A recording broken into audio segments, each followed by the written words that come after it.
My name's Amanda, and the section that I will be focusing on will talk about the impacts of multi-generational removals on Indigenous children, youth, families, and communities. And it will explore its contribution toward cultural loss, cycles of intergenerational trauma, and the overrepresentation of Indigenous peoples in systems of care, as well as strategies for supporting and advocating for the rights and reconciliation of Indigenous peoples. So, looking at loss of culture, we recognize that residential schools were designed to eliminate Indigenous languages, cultural traditions, and spiritual beliefs.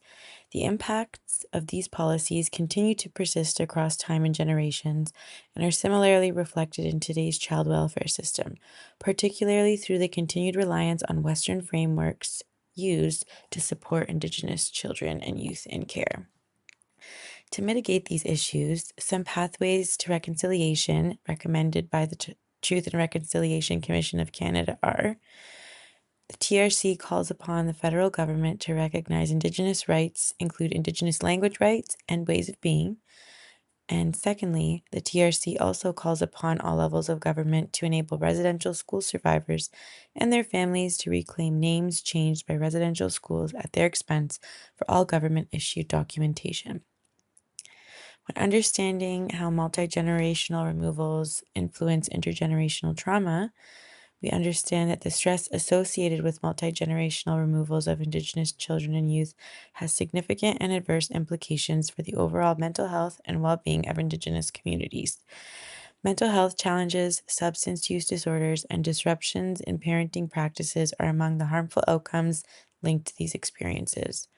Children raised in environments where parents have been affected by multi-generational removals may experience neglect, strained relationships, hostility, and abuse. These conditions can disrupt healthy psychological development and contribute to the continuation of intergenerational cycles of trauma and involvement in systems of care. Pathways to reconciliation concerning this area would be: the TRC calls upon the Federation of Law Societies of Canada to ensure that lawyers receive appropriate cultural competency training, inclusive of the history and legacy of residential schools and the rights of Indigenous peoples in Canada. Secondly, the TRC calls upon the federal government to consult with Indigenous organizations to conduct an inquiry of the cases and remedies for the disproportionate trauma linked to the intergenerational legacy of residential schools.